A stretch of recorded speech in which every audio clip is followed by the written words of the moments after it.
शुरू करें? ओके। तो देखिए हम लोग आज जो हमारा पिछला टेस्ट हुआ था हमारी संस्थान में पटेल ट्यूटोरियल में हिंदी का टेस्ट हुआ था, एक छोटा टेस्ट था। हिंदी पढ़ना हम लोग शुरू ही किए हैं, तो एक छोटा सा टेस्ट हुआ था ताकि आप पैटर्न से परिचित हो सके और परीक्षा हॉल के माहौल में यहाँ बैठकर आंसर लिख सके। उसका मैं आपको मॉडल आंसर बता दे रहा हूँ और सर लोग भी इसको देख लेंगे ताकि उनको मूल्यांकन करने में एक ये सहायक का कार्य कर सके। पहला प्रश्न आया था, अनुकरणात्मक क्रिया से आप क्या समझते हैं? इसका सीधा सीधा उत्तर लिखना है। वह क्रिया जो किसी ध्वनि के अनुकरण के आधार पर बनाई जाती है अनुकरणात्मक क्रिया कहलाती है। जैसे पक्षियों के पंख हिलाने से फड़ फड़ की ध्वनि सुनाई देती है। वास्तव में पक्षी पंख हिलाते हैं, लेकिन ध्वनि के अनुकरण के आधार पर कहा जाने लगता है पक्षी पंख फड़फड़ा रहे हैं।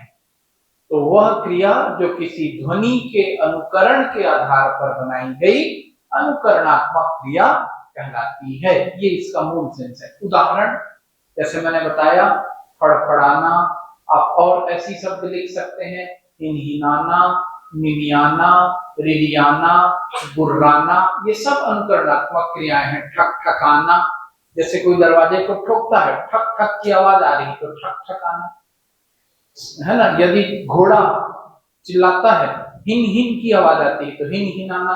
बकरी के चिल्लाने पे में की आवाज आती है तो मिमियाना। तो ये सभी किस तरह की क्रियाओं के उदाहरण बनते हैं? अनुकरणात्मक क्रियाओं के उदाहरण। हिंदी वर्णमाला के स्पर्श संघर्षी व्यंजनों को लिखिए। तो जो कौन से व्यंजन है? जो तालव्य व्यंजनों का ही दूसरा नाम। किन व्यंजनों का? तालव्य व्यंजनों का ही दूसरा नाम स्पर्श संघर्षी है। किन व्यंजनों का दूसरा नाम स्पर्श संघर्षी है? तालव्य।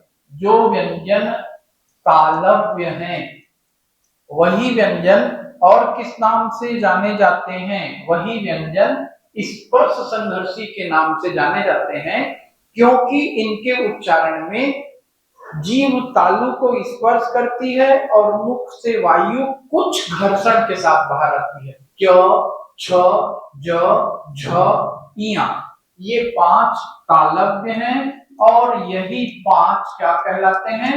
स्पर्श संघर्षी। ऐसे प्रश्नों में आपको सीधे सीधे इन व्यंजनों को लिख देना है। च, छ, ज, झ, इया, आपका काम खत्म। ये कैसे व्यंजन कहलाएंगे? स्पर्श संघर्षी व्यंजन। अगले प्रश्न की ओर चलते हैं। भाषा बहता हुआ नीर है, स्पष्ट करें। 4 लाइन है, ट्राई करेंगे आप 4 अच्छे वाक्य लिखने का। क्योंकि मेरा काम समझाना है, इसलिए मैं आपको विस्तार से समझा रहा हूं।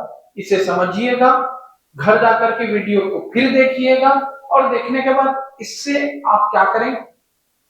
4 सेंटेंस बनाएं। तो जैसे ये 2 अंकों का है, 2 अंकों का यदि ये है तो हर सेंटेंस पे हाफ मार्क्स। 4 आपने इस वाक्य से संबंधित इसे स्पष्ट करते हुए आपने 4 अच्छे वाक्य लिखे तो आपको 2 में 2 मिलने की पूरी संभावना बनती है। ये टेक्निक क्लियर हो रही है आपको?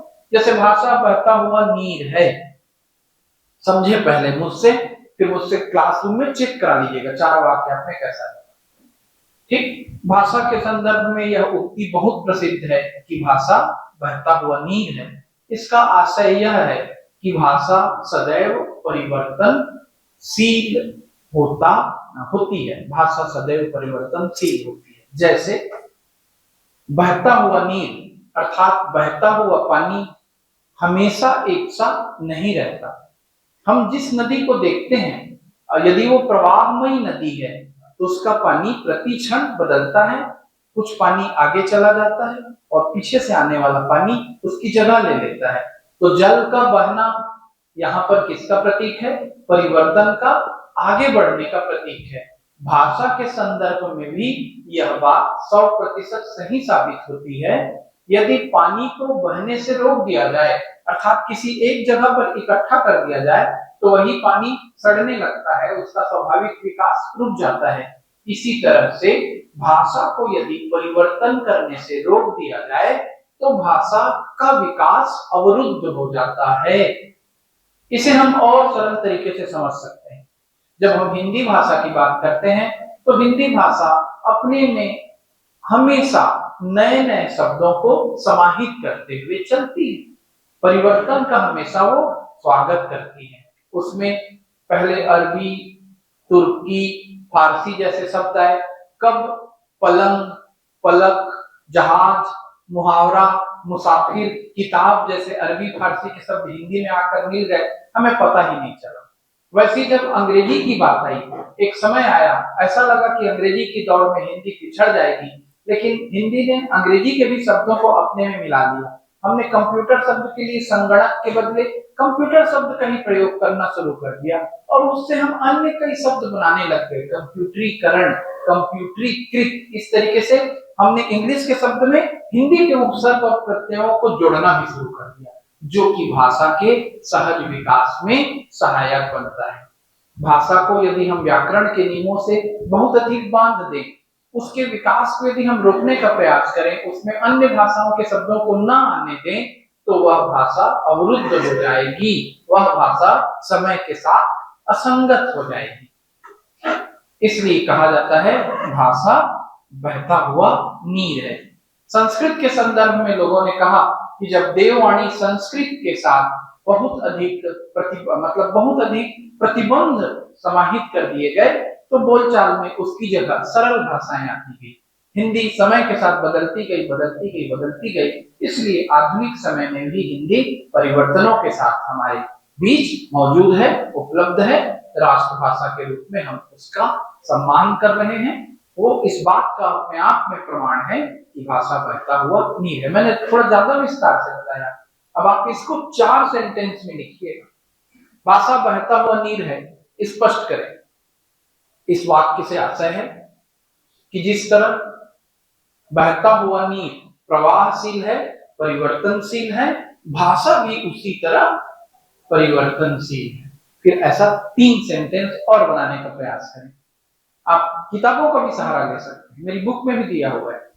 ठीक, अगले प्रश्न की ओर चलते हैं। अब फिर से सरल प्रश्न है। कौन सा प्रश्न था? देखिए, प्रश्न क्रमांक पहला, अनुकरणात्मक क्रिया से आप क्या समझते हैं? थोड़ा मेहनत। प्रश्न क्रमांक 2 सरल बनना ही चाहिए। प्रश्न क्रमांक 3 थोड़ा सा एनालिसिस की जरूरत है। प्रश्न क्रमांक 4 फिर से बनना चाहिए। हिंदी भाषा में प्रयुक्त होने वाले इन्हीं 4 विदेशी भाषाओं के एक एक शब्द लिखिए। ये हर किसी से बनना चाहिए। जैसे मान लीजिए आपने फारसी भाषा लिखा, एक फारसी क्या है? एक विदेशी भाषा है ना? मैंने आपको क्लास में बताया भी है। तो फारसी का कोई एक शब्द बता दीजिए, कोई भी, आप जो बोले हम लोग लिख सकते हैं। नहीं, पलंग, ठीक है, पलंग है, पलक है, एक शब्द कहा है, एक लिख दें। एक भाषा आप लिख सकते हैं यहाँ पर अरबी। अरबी भाषा का कोई शब्द लिखें, तो जैसे मैंने आपको अभी कहा किताब, जरूरी नहीं है कि यही रहे, फारसी भाषा का लिखा गया कोई भी शब्द सही माना जाएगा। तीसरा मान लीजिए आपने लिखा पुर्तगाली, तो पुर्तगाली भाषा का आपने चुपचाप 15-20 शब्द नहीं लिखना है, चुपचाप उसने कहा है एक शब्द लिखे, तो आप यहाँ पर अलमारी या अलमीरा लिख दें। इसी तरीके से और कोई चौथी भाषा ज्यादा परेशान ना होने से, तो अंग्रेजी लिख दें। अंग्रेजी भाषा का एक शब्द डॉक्टर लिख दें, जो आपको अच्छा लगे। इस तरीके से आपको लिखना है। हर शब्द में 0.5 मार्क्स रहेंगे। आपने 4 शब्द लिखा, आपको 2 अंक मिलेगा। इसी तरह से कोई भी शब्द लिखेगा विद्यार्थी, तो उसको पूरा नंबर देना है। प्रविशेषण को उदाहरण सहित समझाइए। आपने मुझसे क्लास में कहा, आपने प्रविशेषण को नहीं बताया, मैं आपसे पूछ लिया, ठीक। वैसे ग्रामर की बुक में है, विशेषण की विशेषता बताने वाले शब्द प्रविशेषण कहलाते हैं। बस इतनी परिभाषा है। उदाहरण से ही समझाइए। जैसे सुंदर विशेषण है, यदि हम एक वाक्य लिखते हैं, वह सुंदर लड़की है, तो यहाँ हमने सुंदर को विशेषण की तरह प्रयुक्त किया। लेकिन यदि हमने ऐसा वाक्य लिखा वह बहुत सुंदर लड़की है, तो बहुत शब्द सुंदर विशेषण की भी विशेषता बताने लगा, इसलिए बहुत शब्द यहाँ प्रविशेषण होगा। इस तरह से आप दूसरा कोई भी उदाहरण लिख सकते हैं। अगले प्रश्न की ओर चलते हैं। बिल्कुल 4 अंक हैं प्रत्येक प्रश्न में। यहाँ पर जैसे ये 4 शब्द हैं, हर किसी के 4 पर्यायवाची आपको लिखने हैं। तो एक में आधा है, आधे का 4 हिस्से में कटेगा, ठीक है। ऐसा करते करते आप चारों के 4 समानार्थी लिखेंगे। वैसे 1 या 2 लिखने को पूछेगा, मैं 4 लिखने को दे दिया ताकि आपकी मेहनत बढ़े। पहला शब्द है उपचक्षु। तो आपको एक चीज समझ में आएगी, क्लास में बताया भी गया है, उपचक्षु मतलब चश्मा, ऐनक। तो कम से कम ये 2 शब्द तो आपके कॉन्सेप्ट में आने चाहिए। उपचक्षु का मतलब क्या होता है? चश्मा। चश्मा के साथ साथ इसके लिए कौन सा शब्द आ सकता है? ऐनक। अब देखिए, चक्षु का अर्थ होता है आंख। आपके आंख की सहायता के लिए एक और आंख लगा, इसलिए ये क्या कहलाया? उपचक्षु। जैसे जिलाधीश की सहायता करने के लिए उप जिलाधीश, वैसी चक्षु की सहायता करने के लिए उपचक्षु। अब आपको बाकी समानार्थी शब्द चक्षु को उप के साथ जोड़कर बनाने हैं। जैसे आपने चक्षु के बदले नयन का प्रयोग कर लेना है, तो क्या बन जाएगा? उपनयन। उपनेत्र, नेत्र का सहयोगी है ये हमारा ऐनक, इसलिए सहनेत्र और सहनयन। तो यदि आपने इसमें से किन्हीं भी शब्दों को लिखा होगा तो आपको उसी तरीके से अंक मिलेंगे। अगला प्रश्न था मोक्ष का समानार्थी शब्द लिखिए। बंधन का विलोम शब्द होता है मोक्ष। बंधन यानी बांधना और मोक्ष यानी बंधनों को खोलना। तो ये तो एक सरल सा अर्थ हुआ, लेकिन इस संसार से मुक्ति ही मोक्ष है। इसे के लिए अलग अलग भाषाओं में अलग अलग शब्द हैं। संस्कृत साहित्य में इसके लिए एक और अच्छा शब्द आता है अपवर्ग। लंकनी ने हनुमान से कहा था, तात स्वर्ग अपवर्ग सुख धरे तुलाई कंग। एक हम तुला पर स्वर्ग का सुख रख दें और अपवर्ग का भी सुख रख दें, स्वर्ग से ऊपर अपवर्ग, तो भी सत्संग का सुख उससे बड़ा होगा। अपवर्ग यानी मोक्ष। मोक्ष को जैन धर्म में कैवल्य कहा जाता है। कैवल्य का मतलब होता है पूर्ण ज्ञान। तो जब आपको पूर्ण ज्ञान मिलेगा तब आपको मोक्ष मिलेगा। बौद्ध संदर्भ में मोक्ष के लिए निर्वाण शब्द का प्रयोग किया जाता है। आपने सुना होगा भगवान बुद्ध को महापरिनिर्वाण की प्राप्ति हुई। अपवर्ग, कैवल्य, निर्वाण, और बताइए सद्गति, परम पद, है ना, ये भी इसके लिए समानार्थी शब्द होंगे। परम पद। हाँ, फिर ये सरल सा शब्द आपको दिया गया, पूछना आए तो इसका तत्सम तो आपको आ ही जाएगा। आम्र रस युक्त फल है, इसलिए रसाल। सभी फलों में सबसे अच्छी खुशबू, बहुत ज्यादा खुशबू वाला फल अति सौरभ। कोयल जो होती है आम के वृक्ष पर ही बैठती है अक्सर, जानते होंगे। कोयल को कहते हैं पिक। पिक यानी कोयल। ये कोयल का मित्र है, इसलिए पिक बंधु। तो 4 समानार्थी हो गए, आम्र, रसाल, अति सौरभ, पिक बंधु। इसके अलावा इसे सहकार भी कहते हैं। देखिएगा क्यों कहते हैं। अन्य कोई शब्द भी आप लिख सकते हैं यदि आपको याद हो। क्रोध, सरल एक शब्द आपको याद आएगा, गुस्सा। आक्रोश, क्षोभ, खेद नहीं लिखना है, क्षोभ। और एक आप शब्द लिख सकते हैं अमर्ष, ऐसा क्रोध जो बाहर ना आए।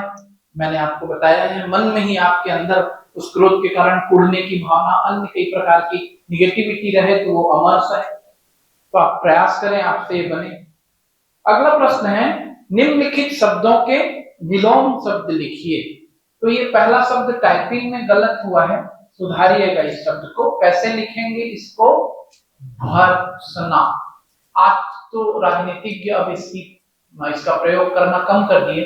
मैं आपके कथन की भर्त्सना करता हूं, आपने जो स्टेटमेंट दिया मैं उसकी निंदा करता हूं। भर्त्सना का मीनिंग दिमाग में बैठे, भर्त्सना का मतलब क्या होता है? निंदा। तो फिर इसका विलोम शब्द बन जाएगा, निंदा का विलोम शब्द क्या होता है? प्रशंसा। तो भर्त्सना का विलोम शब्द प्रशंसा हो सकता है, और यदि आप कठिन शब्द का प्रयोग करेंगे तो श्लाघा हो सकता है। श्लाघा का अर्थ होता है प्रशंसा। श्लाघा का विलोम शब्द बोलेगा तो श्लाघा का विलोम शब्द निंदा। श्लाघनीय का विलोम शब्द बोलेगा तो निंदनीय। प्रशंसनीय का विलोम शब्द कहेगा तो निंदनीय। प्रशंसा और श्लाघा समानार्थी शब्द हैं, भर्त्सना और निंदा समानार्थी शब्द हैं। अगला शब्द है कायिक। कायिक का मतलब काया के स्तर। तो काया के स्तर पर ना हो करके, यदि देखिए ये कहां से आया, हम जब रस पढ़ते हैं तो रस में भाव, विभाव, अनुभाव, संचारी भाव, उसके अंगों को हम पढ़ते हैं। तो अनुभाव होते हैं 5: कायिक, वाचिक, मानसिक, सात्विक और आहारिक। कायिक मतलब काया के स्तर पर, वाचिक का अर्थ वचन के स्तर पर, मानसिक का अर्थ मन के स्तर पर। मैं विस्तृत व्याख्या अभी नहीं कर रहा हूं। कायिक का आपने संबंध समझ लिया। कायिक यानी किस? रायपुर ब्रांच के लोग, चश्माधारी, पानी पीने वाले, इधर देखें। कायिक का अर्थ क्या होगा? काया के स्तर पर कायिक, तो इसका विलोम हो जाएगा मानसिक, मन के स्तर पर। किसी ने वाचिक भी लिख दिया तो ये जांचने वाले की इच्छा पर है, उसको सही मान सकता है। औदार्य का मतलब होता है उदारता, तो इसका विलोम शब्द क्या होगा बताइए? अनौदार्य, अनुदारता। और यदि हम अनुदारता के लिए संस्कृत की तरफ जाएंगे, अनौदार्य। आविर्भाव, किसी चीज का उत्पन्न होना, उस चीज का विलीन होना, चले जाना, विलोम शब्द तिरोभाव। बिल्कुल ज्यादा कुछ सोचना नहीं है। यदि आपने ऐसे 4 लिख दिए विलोम तो आपको पूरे अंक मिल जाएंगे। अगले प्रश्न की तरफ बढ़ते हैं। निम्नलिखित शब्द युग्मों के भेद स्पष्ट कीजिए। एक है परुष और एक है पुरुष। परुष का अर्थ कठोर, परुष, परुष का अर्थ कठोर, और पुरुष का अर्थ इंसान, व्यक्ति। ठीक, यदि जगह रहेगी आपके पास तो वाक्य भी बना सकते हैं। परुष नहीं है जगह तो केवल अर्थ लिखते हैं।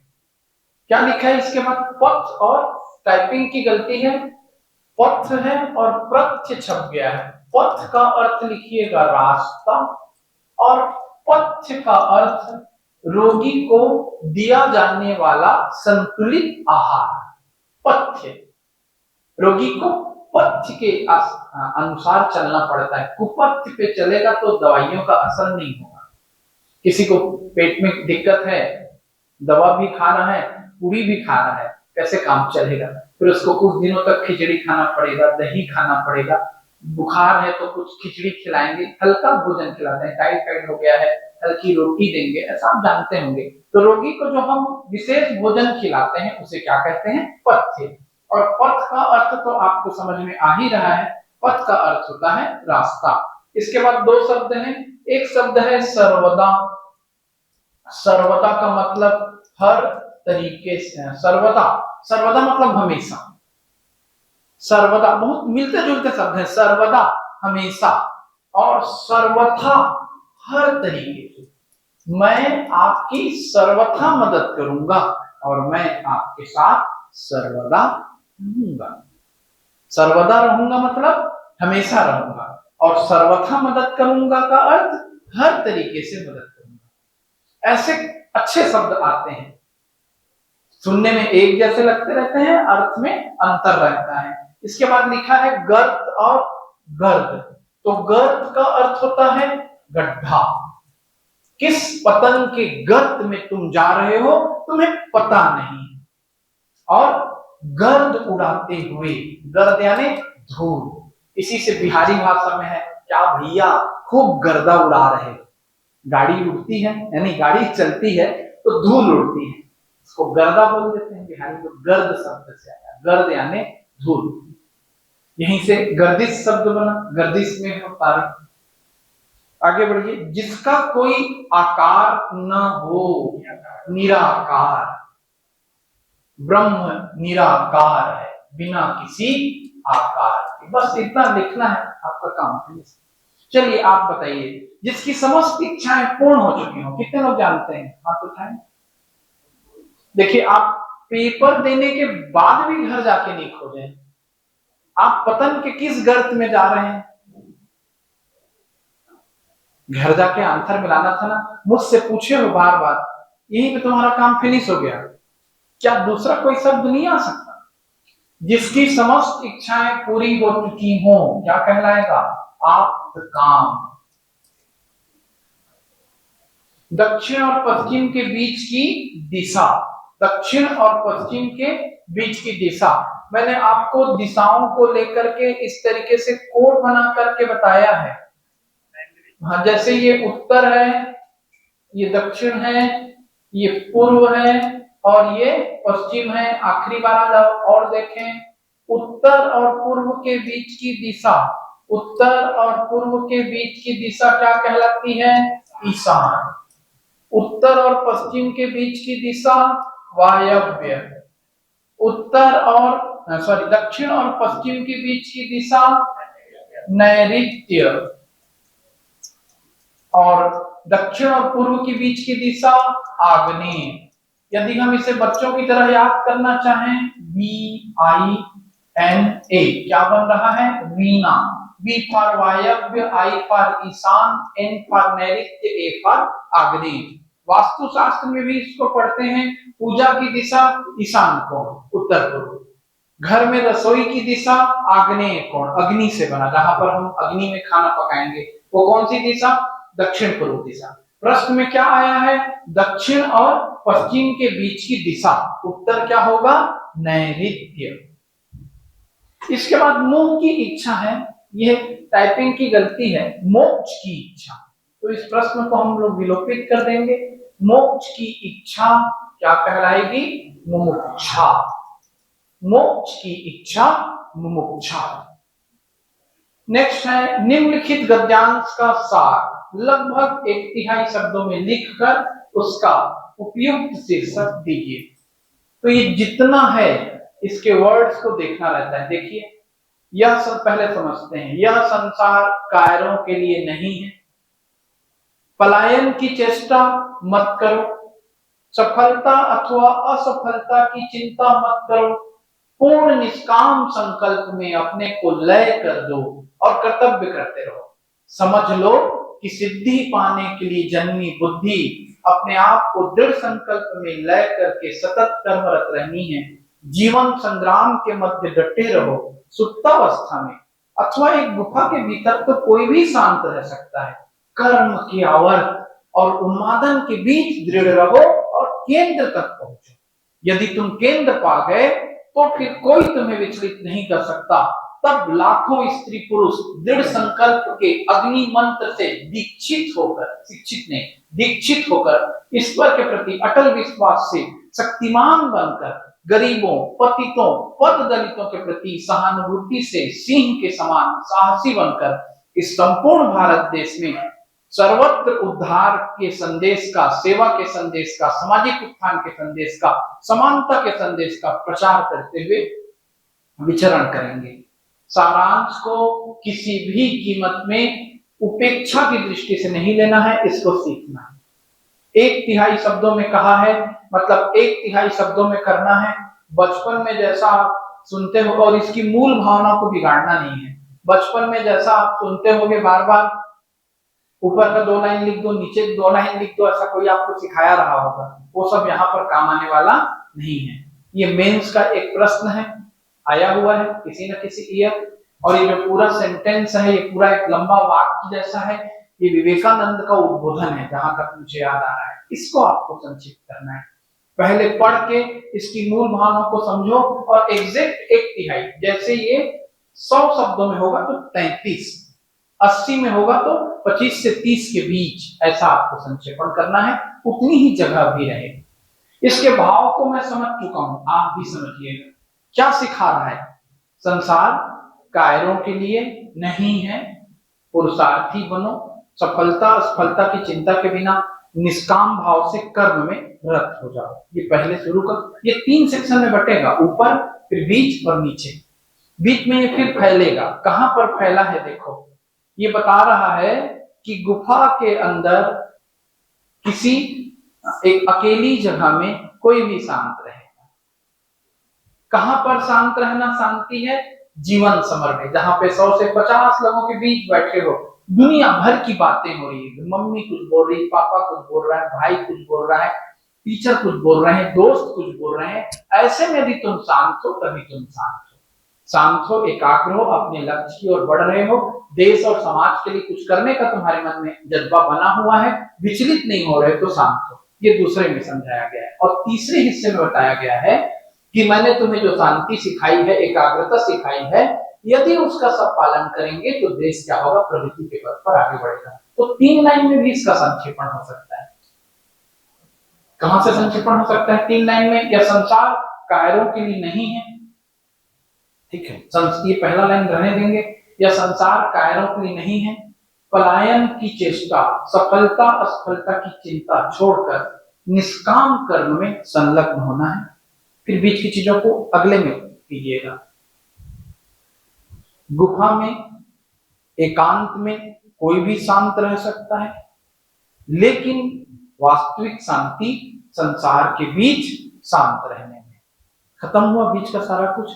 तीसरे पैराग्राफ से, यदि व्यक्ति समाज सेवा के लक्ष्य को जानकर, यही बोला जा रहा है ना, शांति अपनाकर सिंह के समान साहसी बनकर देश में परिवर्तन का प्रयास करेगा तो देश आगे बढ़ेगा। हजारों लोग जब प्रयास करेंगे तब देश आगे बढ़ेगा, यदि व्यक्ति न करे। क्योंकि बहुत सारे लोग बोल रहे हैं, और ये हमारे महापुरुषों का बहुत प्यारा क्या था, एक संदेश था। आपके बीच में जब फिलॉसफी पढ़ाऊंगा तो आर्ट ऑफ लिविंग के लोगों को लाऊंगा भी। विवेकानंद चाहते थे हमारे यहाँ सन्यास कैसा चाहिए? ऐसा सन्यास जो हंसता मुस्कुराता सन्यास हो। हमारा सन्यासी युवा सन्यासी रहे, जो समाज में क्या करे? परिवर्तन लाए। लाखों लोग के मन में ये भावना यदि आ गई कि हमें मातृभूमि की सेवा करनी है, गरीबों का उद्धार करना है, जितनी जिंदगी है उस जिंदगी को कैसे बिताना है, जनहित में बिताना है, तो एक दो के करने से नहीं आएगा। यदि हजारों लाखों लोग ऐसे साहसी बन गए, क्योंकि अपने को दूसरों के लिए समर्पित करना बहुत बड़ा साहस है, तब देश आगे बढ़ेगा। ये 3 सेक्शन में है और इसका सारांश आपको इतनी ही शिद्दत से लिखना है और इसका शीर्षक खोजना है आपको। तो ये आपके लिए इस प्रश्न का मॉडल आंसर हुआ। इसके आधार पर आपके शिक्षकगण आपके प्रश्न का अपना प्रश्न उत्तर पुस्तिका की चेकिंग करेंगे, आपको अंक देंगे। वैसे आप खुद चेकिंग कर सकते हैं, इसको जांच कर देना मुझको नहीं लगता कि एकदम अनिवार्य है आपके लिए, जो आप अल्लाह कर रहे हैं। इतने के बाद तो आप समझ गए होंगे आपने कितने नंबर का क्या किया है, ठीक है। फिर भी चाहेंगे तो कॉपी चेक करके आपको दे दी जाएगी। और ये जो टेस्ट है वो आपको सीखने के लिए है। कितने लोगों ने 30 मार्क्स पाने की अपने आप से अपेक्षा की? 30 नियर अबाउट, चलो 25 नियर अबाउट, कितने लोग? चलिए नेक्स्ट टॉपिक की ओर चलते हैं। नाक में नकेल डालना यानी नियंत्रण में लेना। किसके नाक में नकेल डाली जाती है? बैल के। बैल के नाक में नकेल डाल दी गई, मतलब बैल को किसमें हम बांधेंगे? बैलगाड़ी में। तो अब बैल इधर उधर नहीं भागेगा, भागेगा तो उसकी रस्सी से खींच के उसको क्या करेंगे? कंट्रोल। तो या तो बैल को बैलगाड़ी में बांध दो या किसी लड़के की शादी कर दो, बाकी काम मैडम कर लेंगी। उसके नाक में क्या पड़ गया? नकेल। नियंत्रित करना। कान कतरना और कान काटना दोनों का लगभग वही सेंस है। आजकल के बच्चे बड़ों बड़ों के कान काटते हैं, यानी जरूरत से ज्यादा क्या होना वो क्या। मीनिंग मत लिखिए, मीनिंग आपके पास बुक में है, उस मीनिंग के भाव को समझिए। सिर पर खेलना, अरे भाई मेरे सिर पर क्यों खेल रहे हो, परेशान क्यों कर रहे हो, यहाँ भागो, ऐसा टाइप का सेंस है। अक्ल की रोटी खाना, हम लोग खा रहे हैं। बुद्धिमान होना, समझदार होना, अपने अक्ल के आधार पे अपनी बुद्धि, जहां आपको डाउट होगा हाथ उठा के दूसरा आपको यदि सेंस मिल रहा है बुक में, बहस कीजिएगा। सारे बच्चों के डाउट आ चुके हैं, अक्ल की रोटी खाना यानी बुद्धिमानी के आधार पर, योग्यता क्षमता के आधार पर अपनी आजीविका कमाना, बुद्धिमान होना, इंटेलिजेंट होना, इस तरीके का सेंस है। हथेली का आंवला प्रत्यक्ष प्रमाण, इसको हस्तामलक प्रमाण कहते हैं दर्शन की भाषा में। आप यदि ब्रह्म का हस्तामलक प्रमाण चाहते हैं तो ध्यान और योग करना पड़ेगा, बाकी ब्रह्म आपको दिखेगा नहीं। हाथ में रखा आंवला तुरंत दिखता है ना, तो कोई चीज, ये मेरी हथेली है और इसके ऊपर क्या है, आंवला, खाए हो कि नहीं? आंवला कैसा होता है, क्या होता है, समझाने के बदले किसी के हाथ में रख दो, ऐसा होता है। तो वो हुआ एकदम प्रत्यक्ष, हथेली का आंवला, हस्तामलक प्रमाण। इसलिए क्या कहलाया, ये प्रत्यक्ष प्रमाण लिखा होगा हथेली का आंवला इस शब्द के लिए। सुर्खाब के पर लगना, सुर्ख आब, सुर्ख मतलब गहरा, आब यानी चमक। तो एक ऐसा पक्षी है सुर्खाब जिसके पंख बड़े गहरे चटक कलर के और चमकीले होते हैं, एकदम अट्रैक्टिव। जैसे मोर है वैसी सुर्खाब है, भारत से बाहर का कोई पक्षी। अब किसी को सुर्खाब के पर लग गए हैं, मतलब वो अपने आप को बहुत वीआईपी समझ रहा है, इतरा रहा है, हवा में उड़ रहा है, ऐसा। नया नया शर्ट पहन लिया है, नई नई नौकरी पा गया है, नया बाइक ले लिया है, कुछ भी ऐसा, देखो तो कैसे कर रहा है, ऐसा लग रहा है जैसे उसको सुर्खाब के पर लग गए हैं, इस टाइप का सेंस है। क्या मिला इसका उत्तर? इतना ध्यान से खोज रही बता, नहीं दिखा, कहीं न कहीं है, घर जाके फिर खोजना। सूखे धान पर पानी पड़ना, कितनी शांति होगी। यदि धान सूख रहा है तो उस पर पानी पड़ जाए तो धान फिर से हरियाने लगेगा, यही सेंस दिया हो। हाँ, ये सुर्खाब के पर लगना ना, विशेषता होना है ना, कोई एक्स्ट्राऑर्डिनरी चीज लग गई, एकदम चमकीली चीज, जैसे किसी को बाइक मिल गया, किसी को एमए की डिग्री मिल गई, कोई 10वीं पास हो गया तो उसके लिए वही सुर्खाब के पर लग गए। 10वीं पाकर ऐसे खुदक रहा है जैसे उसे सुर्खाब के क्या लग गए हैं, पर लग गए हैं, आने दो बेटा 11वीं में, बोलते हैं ना बाकी। प्री पास होके ऐसे कूद रहा है जैसे सुर्खाब के पर लग गए। मेंस देगा तो जानेगा मैं भी एक बार फेल हुआ। दूसरे देख के तुम बोलोगे, थोड़ा जूम कीजिए सर जी। ओके सर, जूम नहीं हो रहा है यार। कैसे करें भाई, सुन, बोलते जा रहा हूं, उसको सुनना। सत्तू बांध के पीछे पड़ना, तो सत्तू खाए हो बेटा लोग? नहीं खाए, कैसे महाराजी? महाराज लोग सत्तू सबसे ज्यादा खाते हैं, अब ठीक समय तेरे घर में आएगा। कितने लोग सत्तू खाए? रास्ते का सबसे बेस्ट भोजन था पुराने जमाने में सत्तू। अब तो तुम पिज्जा और क्या क्या खा के मर रहे हो। चना को भुना जाता है, भून करके पीसा जाता है, उसका जो आटा है वही सत्तू कहलाता है। उसमें रेडीमेड भोजन है, उसमें पानी मिलाओ, शक्कर मिलाओ, पी लो, पेट एकदम ठंडा, एनर्जी का भी सोर्स, भूख भी मिट गई। तो सत्तू जो था सबसे फास्टेस्ट फूड था, उससे बड़ा कोई फास्ट फूड नहीं है, वो तुम्हारा फिंगर चिप्स, आलू चिप्स नहीं, सबसे फास्ट फूड सत्तू। रास्ते में जब राहगीर जाता था पुराने जमाने में तो सत्तू बांध के निकलता था, जहां भी खाना पड़े, भूख लगेगा, पानी लेगा, सत्तू घोलेगा, खाएगा। तो कोई इस कदर पीछे पड़ा है कि सत्तू बांध के निकला है तुमको खोजने के लिए। तुम कहां हो, आज मैं खोज के आऊंगा, और जब तक तुमको खोज नहीं लूंगा मैं घर नहीं जाऊंगा, क्योंकि मैं क्या बांध लिया हूं अपने साथ, सत्तू बांध लिया हूं। भूख लगेगी तो रस्तम खा लूंगा, लेकिन लौट के आने वाला नहीं हूं, तुम्हारे पीछे पड़ गया, बुरी तरह पीछे पड़ना दिया हो। हाँ, तंग करना, पीछे पड़ना, किसी को खोजना, किसी से उलझना, ये सब। बोलिए मैडम। रुक ना मैडम, अभी तो इतना सारा है, आप भेजी क्यों नहीं थी मैडम? डाउट, बाकी लोग जो भेजे हैं पहले उनके, जिनकी है तो टाइप करना पड़ता तो करना था ना मैडम, थोड़ी सी मेहनत थी, आप उतनी भी मेहनत नहीं कर पाई, तो जो मेहनत किए हैं पहले उनका मैं साथ दूंगा। ठीक है, ओके, निपट लेंगे आपसे, ऐसा हम पढ़वाई नहीं करेंगे आज के, आप हमारा क्या करोगे, ऐसे आगे बढ़े। ठीक, सिर आंखों पर होना मतलब होता है बहुत ज्यादा सम्मान। आप मेरे सिर आंखों पर, आपका आदेश सर माथे। संघर्ष नहीं है, टाइपिंग की गलती होगी मैडम, सहर्ष स्वीकार करना, संघर्ष नहीं, क्या होगा वो, सहर्ष। आपका आदेश सर आंखों पर, मतलब सहर्ष स्वीकार, हंसी खुशी हम एक्सेप्ट कर रहे हैं।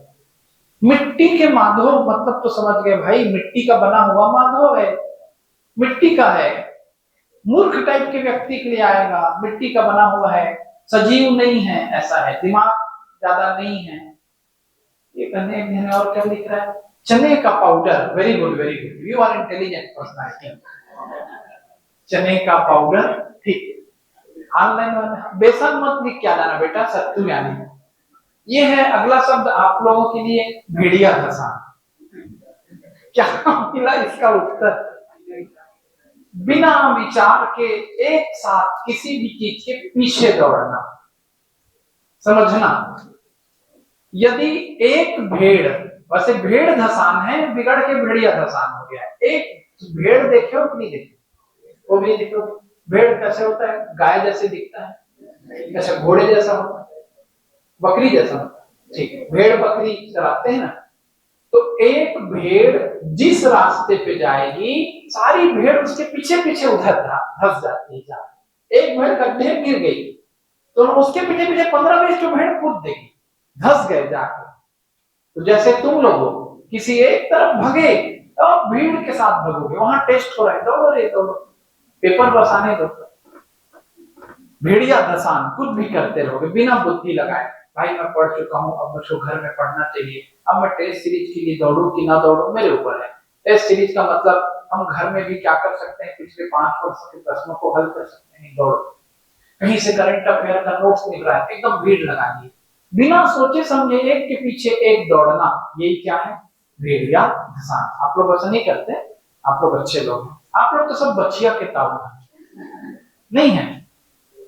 क्या होता है बच्चिया का ताऊ, निरा मूर्ख, कभी कभी सीधा साधा तो नहीं बोलेंगे क्योंकि गाय सीधा है, ये तो ताऊ जी हैं, और किसके ताऊ जी हैं, बच्चिया। तो बच्चिया के बड़े ताऊ यानी बड़ा पापा, तो बच्चिया के बड़े पापा कौन है यार, ये भी बताना पड़ेगा, बच्चिया के बड़े पापा।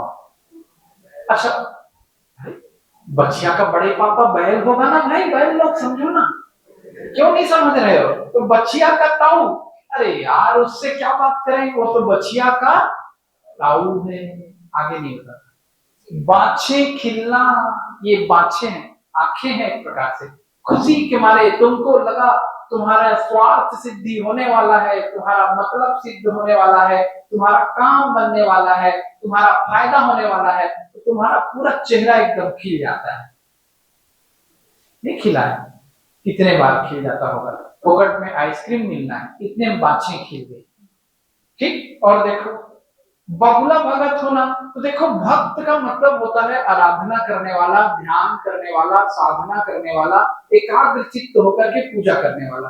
तो बहुत बड़ा एकाग्र चित्त पक्षी है बगुला, तालाब में वो खड़ा होता है, एक पैर पे भी खड़ा हो गया रहता है, एकदम ध्यान लगा के बिना हिले डुले घंटों खड़े रह जाता है, क्यों, साधना कर रहा है वो देख रहा है पानी में कब मछली दिखे, उसके हिलने डुलने से मछलियां वहां से भाग जाएंगी, तो एकाग्र होकर खड़े रहता है, जैसे ही मछली दिखती है उसको चोंच से पकड़ता है।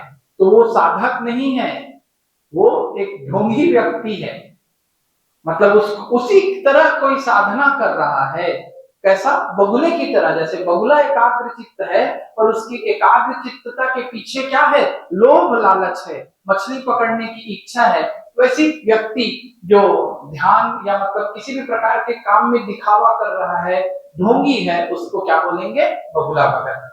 बंदर घुड़की देना, तो देखिए विवेकानंद जी को नरेंद्र जब बचपन में कहा जाता था, तो रामकृष्ण परमहंस से जुड़ी कई कहानियां हैं, उसमें बंदर वाली कहानी भी आती है। एक बंदर विवेकानंद को दौड़ा रहा था, तो रामकृष्ण ने कहा रुको विवेक, रुको नरेंद्र, रुको, और रुक करके देखो बंदर की तरफ, तो जब थम के देखोगे ना, बंदर भाग जाता है। हाँ, अक्सर यदि आप हिम्मत करोगे ना बंदर का, कुत्ते का, जैसे कुत्ता दौड़ाता है, तुम दौड़ोगे तो और दौड़ाता है, यदि रुक करके तुम खुद उसको जोर से मतलब चिल्लाओगे, ठीक है, तो वो भाग जाएगा। चलो, बट हमारे भारत देश में तो है ना अच्छे अच्छे सब भगाने के लिए। तो दुनिया एक बंदर की तरह है बोलते हैं, जब तक तुम इससे डर कर भागोगे तब तक दुनिया तुम्हें डराएगी, और तुम रुक करके बोलोगे दुनिया को, शेर की तरह तुम ललकारोगे, अरे हम तुमसे डरते नहीं, क्या हुआ, जो होगा देखा जाएगा, प्री फेल होके आए हैं, चोरी करके थोड़ी आए, डरना ही नहीं है, क्यों डरोगे, साहस का काम कर रहे हो ना, हमारी जितनी मेहनत करो, हाँ नहीं हुआ परीक्षा में सिलेक्शन, कोई बात नहीं, दूसरा काम कर लेंगे, तुमसे तो 1000 गुने अच्छे हैं ना, तुम तो घर ही बैठे, हम पढ़े भी नहीं भी हुआ, हम मेहनत से फिर किसी फील्ड में आगे बढ़ जाएंगे, नर्वस नहीं होंगे, इसको कंबल की तरह लपेटे नहीं रखेंगे, अपने क्षमता योग्यता का परिचय प्राप्त करेंगे, होता है तो ठीक, नहीं होता है तो जीवन में आगे बढ़ेंगे। तो दुनिया डराती है, तुम्हें परेशान करती है, जैसे बंदर धमकी देता है, दाल के ऊपर से भी दिखाता है बंदर अपना चेहरा, ऐसा एक्शन देगा कि तुमको वो पकड़ने आ रहा है, पर जितना डर तुमको है उतना डर बंदर को भी रहता है, और तुम मजबूती से खड़े हो गए तो बंदर वहां से भाग जाता है। ये है बंदर घुड़की, बंदर की तरह घुड़काना, है ना, समझ गए सेंस। नीम हकीम खतरे जान, तो देखो भाई यहाँ पर नीम का पेड़ नहीं है, ये फारसी शब्द है, नीम मतलब होता है आधा अधूरा, ऐसा हकीम जो नीम हकीम है, जो कुछ जानता नहीं ठीक से, वो खतरा है जान, जान के लिए क्या है खतरा है, तुम्हारा इलाज करेगा तो कुछ भी उटपटांग दवा खिलाएगा, कोई नुस्खा देगा, तो नीम हकीम, यदि हकीम कैसा है, नीम है, नीम पेड़ वाला नीम नहीं, हाँ मतलब कम नॉलेज वाला, अनुभवी नहीं है ना, भले अपने आप को हकीम बोल रहा है, तो मरीज की जान के लिए वो खतरा है, आधा अधूरा नॉलेज, हमेशा झोला छाप डॉक्टर हम लोग सुनते होंगे, आधा अधूरा नॉलेज क्या होता है, नुकसान कर देता है लोगों को। दधीची की हड्डी, देखो दधीची ने अपनी हड्डियों का दान किया, उन हड्डियों से वज्र बना, फिर उससे वृत्तासुर का, या आप जो भी जानते होंगे पौराणिक कथाओं के अनुसार उन हड्डियों का उपयोग हुआ, तो दधीची का दान, दधीची की हड्डी, इस तरह के सेंस में प्रयुक्त होते हैं। इस कहानी को पढ़िएगा, जैसे आप टाइप करेंगे दधीची ऋषि के बारे में याद आएगा, इस मुहावरे का अर्थ समझ में आ जाएगा। 18वां है दमड़ी के 3 होना, तो आज हम रुपए और पैसे में व्यवहार करते हैं, पहले धेला, अधेला, दमड़ी, है ना, चवन्नी, अठन्नी, कौड़ी, ऐसा छोटी छोटी मुद्राएं थी। आप गाना सुनते होंगे सीरियल में, न कौड़ी न दमड़ी, मोटू और पतली पतलू की जोड़ी नहीं सुने, न धेला न कौड़ी न दमड़ी, है ना, तो दमड़ी मतलब थोड़ा सा पैसा, छोटा पैसा, 1 रुपए 2 रुपए, आज के जमाने का 1 रुपए के बराबर। तो यदि कोई वस्तु बहुत सस्ती मिले, 1 रुपए में 3, तो बोलते हैं दमड़ी के 3, चमड़ी जाए पर दमड़ी ना जाए, यानी मेरे शरीर का नष्ट हो जाएगा पर मैं 1 रुपया नहीं छोड़ूंगा, कंजूस के लिए प्रयोग करते हैं। और यहाँ पर दमड़ी के 3 होना मतलब एकदम छोटी कीमत में 3 मिल रहा है, जैसे आंधी के आम, ले जाओ बाबू आंधी के आम है, या चलो आंधी के आम भी नहीं समझो, आंधी में गिर गया आम और उसको सस्ते में बेचेगा ना, या और समझो, अरे छत्तीसगढ़ वालों को जल्दी समझ में आएगा, बरसात का टमाटर, टमाटर का अभी केजी किलो कितना है, 30 रुपए 40 रुपए जो भी, 50 रुपए जो भी, अभी रेट चढ़ा हुआ है, और बरसात के समय अचानक से टमाटर 5 रुपए 10 रुपए का 2 किलो, 10 रुपए का 3 किलो, ऐसा भी चिल्लाने लगेंगे मार्केट में, तो वही हुआ अत्यंत सस्ता होना, दमड़ी के 3, 10 का 3 किलो आज के अनुसार, दमड़ी के 3 या आंधी के आम, बहुत सस्ती वस्तुओं के लिए। ठीकरा फोड़ना, तो भाई अपनी गलती का ठीकरा दूसरे के सिर पे आदमी फोड़ता है, अपना दोष दूसरों पे मरता है, तुम्हारा टेस्ट पेपर क्यों नहीं बना, और तिवारी सब ठीक से नहीं पढ़ाए थे, तो अपना दोस्त प्री में क्यों फेल हो गए, कोचिंग वाले अच्छा नहीं पढ़ाते थे, तुम क्या करते थे नहीं बोलोगे, दूसरों का किसी न किसी को तुम खोजते रहोगे, तबेले की बला बंदर के सिर, ऐसा भी आता है। टका सा जवाब दे देना या 2 टूक जवाब देना, 2 टुकड़े में, टका सा, एकदम मतलब बिना किसी मुरव्वत के, सर क्या आप हमारा डाउट दूर करेंगे आज? बिल्कुल नहीं। मैं आगे बढ़ता हूं, तो मैंने तुम्हारे से कोई लाग लपेट नहीं किया, नहीं बेटा बाद में कर दूंगा, किसी दिन और करूंगा, कुछ नहीं। सर आप रिपीट कराएंगे क्या एक बार और? बिल्कुल नहीं, एक बार पढ़ा दी। तो कैसा जवाब हुआ ये? टका सा जवाब। नेक्स्ट देखो, जहाज का काग होना, बहुत प्यारा मुहावरा है। जिसने भी तुम्हारे लिए मेहनत किया है, मैं नहीं जानता उस बच्चे को या बच्ची को, बहुत मेहनत से प्रश्न भेजिए। जहाज का काग, सूरदास की बड़ी प्रसिद्ध पंक्तियां हैं, मेरो मन अनत कहां सुख पाओ, जैसे उड़ जहाज को पंछी, उन्हीं जहाज पर आओ, मेरो मन अनत कहां सुख पाओ। मेरा मन कहां सुख पाएगा? जैसे जहाज का पंछी बार बार उड़कर वापस जहाज में ही विश्राम पाता है, वैसे ही हे प्रभु, हे ईश्वर, हे भगवान, हे कृष्ण, मेरा मन तुम में ही विश्राम पाएगा और कहीं नहीं पाएगा। फिर भी तुम जहाज का पंछी नहीं समझे। यदि पंछी जंगल में है, एक पेड़ से उड़ेगा, दूसरे पेड़ पे बैठ जाएगा। यदि पक्षी गांव में है, अभी मेरे छत पर बैठा है, थोड़ी देर बाद उड़कर वो दूसरे के छत पे बैठ सकता है, उसको कई सहारा है, कई सहारे हैं। लेकिन यदि पक्षी जहाज के ऊपर बैठ गया, पानी के जहाज के ऊपर, और धीरे धीरे किनारे से दूर जाता जाता वो जहाज बीच समुद्र में पहुंच गया, अब उस पक्षी के पास कोई सहारा नहीं। वो पक्षी उड़ेगा, बहुत दूर दूर तक चक्कर काटेगा, लेकिन जहां तक वो देखेगा, जहां तक वो पाएगा, पानी ही पानी उसको मिलेगा। उसको वापस फिर कहां बैठना पड़ेगा? उसी जहाज में। फिर कहीं घूमेगा, फिर कहां आके बैठेगा? उसी जहाज में। एकमात्र सहारा उसका जहाज है। तो जहाज का पक्षी जिसके पास कोई सहारा ना हो, ईश्वर के लिए, भक्ति के लिए, और इसी प्रकार के सेंस में आपकी बुक में इसका अर्थ मिलेगा। जड़ खोदना, भाई एकदम जड़ से नष्ट कर देना। जड़ मतलब रूट किसी वस्तु की। तुम मेरा जड़ क्यों खोद रहे हो? मतलब सीधा सीधा मेरे काम को समूल खत्म कर रहे हो। तुम्हारे जैसे लोगों को हमने अपने साथ रखा है, तुम तो हमारा जड़ खोद रहे हो, जाओ यहां से। मतलब कोई आदमी तुम्हारे साथ रह के तुम्हारा नुकसान करे, तुम्हारा समूल नाश करने का प्रयास करे। समूल नाश करना, इसमें भी मूल शब्द छिपा हुआ है। मूल का अर्थ होता है जड़। तुम किसी की जड़ खोद रहे हो, मतलब उसकी नींव को ही हिला दे रहे हो, उसकी बुनियाद को ही हिला दे रहे हो। आज तुमको अच्छा लगा होगा लोकोक्ति मुहावरा सुन के, क्योंकि आपकी तरफ से प्रश्न आया है। जितना पूछोगे उतना आपको बेनिफिट रहेगा। चांदी का जूता मारना, रिश्वत देना। देखो होता क्या है, नौकरी में जाओगे, ध्यान से सुन लेना, रिश्वत खाओगे तो इसको याद रखना। जैसे कोई तुम्हारा काम नहीं कर रहा है, तुमने, वैसे तो जूता मारना आज लोकतंत्र है, अच्छा शब्द नहीं है, फिर भी समझो, किसी को तुमने काम पर रखा है, तुमसे भरपूर वेतन पा रहा है, उसके बाद भी कुछ नहीं कर रहा है, तो क्या बोलोगे? उसको मारो तब वो काम करे, बोलोगे कि नहीं बोलोगे? उसको जूता मारो, ऐसा भी बोलते थे पुराने जमाने। ऐसी कोई शासकीय सेवक है, उसको ऑलरेडी वेतन मिल रहा है 50,000, 60,000, 80,000, 1 लाख, वो क्यों वेतन पा रहा है? जनता का काम करने के लिए। इसके बाद भी उसका काम नहीं कर रहा है, तो जनता उसको क्या करती है? रिश्वत देती है। तो हम डायरेक्ट जूता नहीं मार सक रहे हैं, चांदी का जूता मार रहे हैं। किसी से रिश्वत लेना यानी चांदी का जूता खाना। चांदी यानी कीमती वस्तु, चांदी का जूता मारो, उसके मुंह पे तुम्हारा काम करेगा। ऐसा लोग बोलते हैं व्यवहार में, सीधा सीधा इसका अर्थ है रिश्वत देना। यही मिला होगा। इसका जूते से कनेक्शन समझ में आया? जूते ले लो, पैसे दे दो नहीं, जूते खा लो, काम कर लो, कर दो। ऐसा कैसा जूता खाओ? चांदी का जूता। खेत रहना, ये क्षेत्र शब्द से बना है, क्षेत्र से खेत बना है।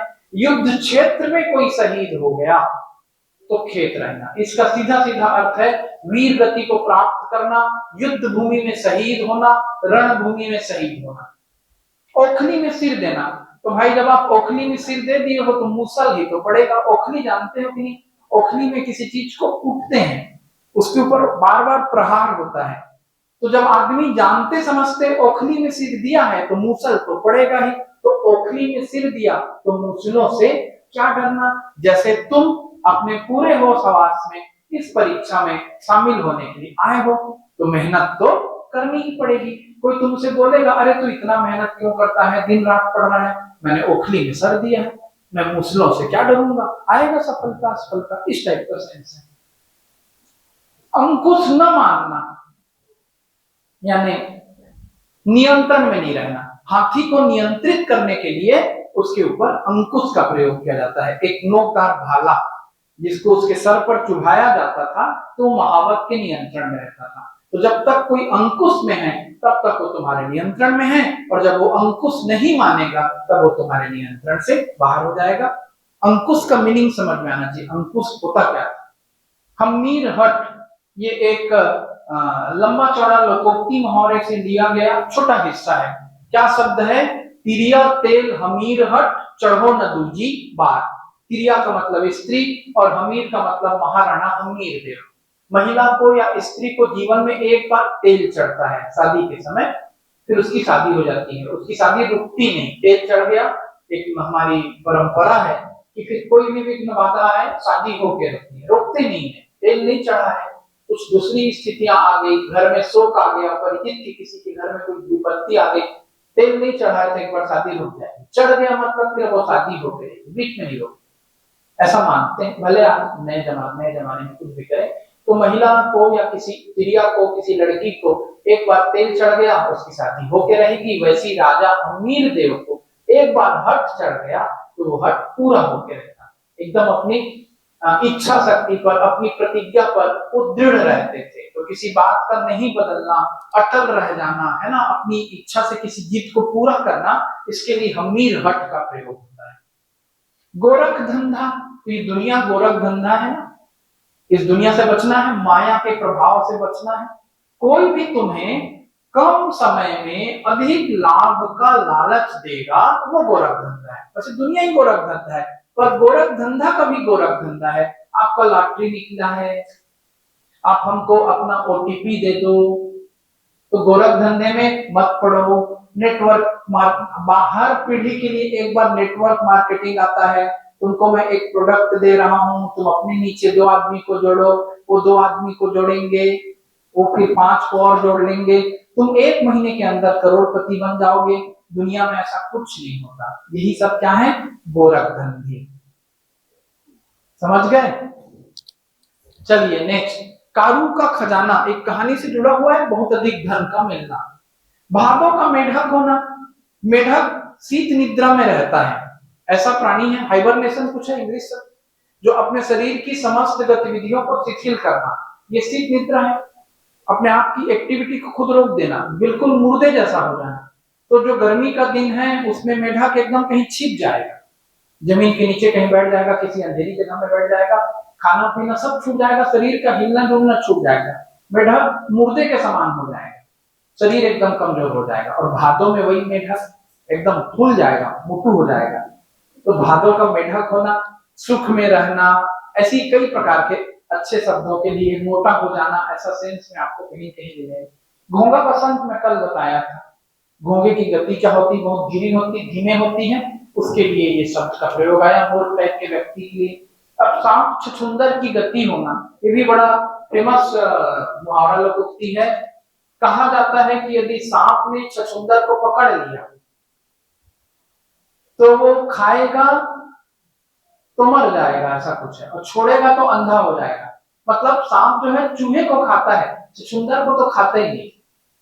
कुछ होगा दोनों के बीच का कनेक्शन, यदि पकड़ लिया तो भी उसके लिए दिक्कत होगी। बोलते हैं छछूंदर को मुंह में पकड़ लिया है तो उगलने में भी दिक्कत है, निगलने में भी दिक्कत है। तो ऐसी कोई परिस्थिति जिसमें आप बीच में फंस गए, आप जाके न छोड़ पा रहे हो न कर पा रहे हो, दुविधा की स्थिति, तो उसको बोलते हैं भई गति सांप छछूंदर के।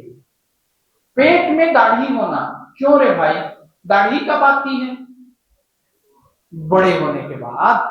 बच्चा 20 साल, 15 साल, 16 साल जब युवा होगा तो दाढ़ी आएगी। पर यदि बच्चे के पेट में ही दाढ़ी है, मतलब जरूरत से ज्यादा क्या है, वो होशियार है, समय से पहले क्या है, समझदार है। ऐसा माँ के पेट में था तब से उसकी दाढ़ी हो गई, ऐसा है, पेट के अंदर दाढ़ी नहीं है। अंगूठे पर मारना, परवाह न करना, पैर के अंगूठे से, है ना, वैसे अंगूठे से किक नहीं मारते, पूरे पैर से मारते हैं। तो किसी ऐसे लोगों को तो मैं अंगूठे पे रखता हूं, जब चाहे मार के भगा देता हूं, मैं परवाह नहीं करता। ये सेंस है अंगूठे पर मारना या अंगूठे पर रखना। आधा तीतर आधा बटेर, ये बेमेल है। एक पक्षी तीतर होता है, एक पक्षी बटेर होता है। या तो मैं आपसे शुद्ध हिंदी में बात करूं या अंग्रेजी में बात करूं। मैं आधा हिंदी बोलूंगा, फिर आधा बीच में अंग्रेजी मिलाऊंगा, फिर और कुछ करूंगा, तो यही कहलाएगा आधा तीतर आधा बटेर। नेक्स्ट है अब लोकोक्तियां। ईट की देवी मांगे का प्रसाद। तो आपने ईट की देवी कर ली है, जैसी जिसकी महिमा वैसी उसके लिए भक्ति वाला सेंस है। ईट की देवी बना ली है, तो प्रसाद की व्यवस्था कैसे करोगे, यहां वहां से मांग के क्या करोगे, उसके लिए प्रसाद चढ़ाओ। ईट की देवी मांगे का प्रसाद। उल्टे बांस बरेली को। बांस एक समय में बरेली में बहुत अधिक मात्रा में होता था, वहां बांस बिकता था। अब जाके आप बरेली में बांस बेचना शुरू करोगे, तो आपका बांस कहां बिकेगा? बेचना है तो किसी दूसरी जगह में बेचो। जैसे पटेल ट्यूटोरियल में मैं हिंदी पढ़ा रहा हूँ, छत्तीसगढ़ में पढ़ा रहा हूँ, जो मुझसे पढ़ लिया उसको संतुष्टि मिलती है। अब यहाँ बैठ के कोई और हिंदी पढ़ाना चाहेगा मेरी क्लास में आके, तो आप सेटिस्फाई ही नहीं हो पाओगे। तो यहाँ पर हिंदी पढ़ाने का प्रयास करना। उल्टे बांस बरेली को। बरेली में जाके क्या करना? बांस बेचना, यानी विपरीत काम करना। वहां पर बांस बिकने वाला नहीं है, ऐसा सेंस है। उधार का खाना फूस का तापना है, तापमान नहीं, तापना। तापना। फूस देखे हो? फूस घास फूस वाला। पैरा देखे हो कि वो भी नहीं देखे हो? खाए हो दो चार? नहीं खाए हो। पैरा देखे हो कि नहीं? पैरे की आग कितनी देर तक टिकती है? किसकी आग देर तक रहेगी? लकड़ी की आग। अब पैरा में आग जला दो, बहुत सारा पैरा ले आओ, जलाओ, 5 मिनट में स्वाहा। क्या आप उसको ताप के गर्मी पाओगे? तो पैरे की आग, फूस की आग क्षण भंगुर है, थोड़ी देर की है। वैसी उधारी लोगे तो उधारी भी तुमको कब तक मिलेगा बाबू? जिसके मन में भावना होगा आज उधारी इससे ले लो, कल उधारी उससे ले लो, परसों उससे मांग के ले आओ, जिंदगी चलेगी ही नहीं। एक दिन इसकी टोपी उसकी टोपी करते रहोगे, सारी टोपी किसके सिर में आए? तुम्हारे सिर में आए। तो जैसे फूस की ताप है, फूस की आग है, वैसी उधार का खाना है, ज्यादा दिन साथ देने वाला नहीं है। अपनी मेहनत से कमा के खाओगे, वही तुमको जीवन में साथ देगा। एक आवे का बर्तन एक ही जैसा होना, एक ही स्वभाव का होना। आवा होता है कुम्हार के पास। एक आवे में जितने बर्तन कुम्हार ने पकाने के लिए लगाए, तो सब एक जैसे काले निकलेंगे या एक जैसे लाल निकलेंगे? टेम्परेचर बढ़ा तो सबके लिए बढ़ा, घटा तो सबके लिए घटा। तो उनका सबका साइज या उनका सबका पकने के बाद कलर एक जैसा होगा। ऐसे लोग जो सब एक जैसे नेचर के हैं, वो कहलाएंगे एक आवे के बर्तन। अब ये तो सरल है यार, कहीं का ईट कहीं का रोड़ा, भानुमती ने कुंडवा जोड़ा।